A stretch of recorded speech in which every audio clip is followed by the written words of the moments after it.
កូនចង់ទិញផ្ទះនៅបរិមអលតាកូនចង់ទិញផ្ទះនៅបរិមអលប្រាប់ថា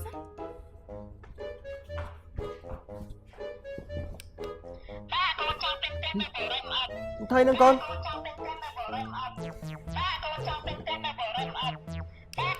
ហើយបរិមអលនៅណាវិញកូន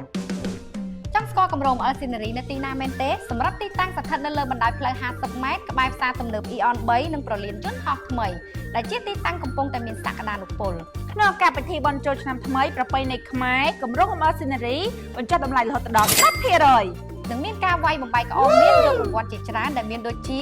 ទឹកប្រាក់$500ភ្លាមជាមួយនឹងទូរស័ព្ទដៃ iPhone 16 Pro Max មួយគ្រឿងថែមទៀតផងកញ្ចប់គ្រឿងអេឡិចត្រូនិកស្មើនឹងទឹកប្រាក់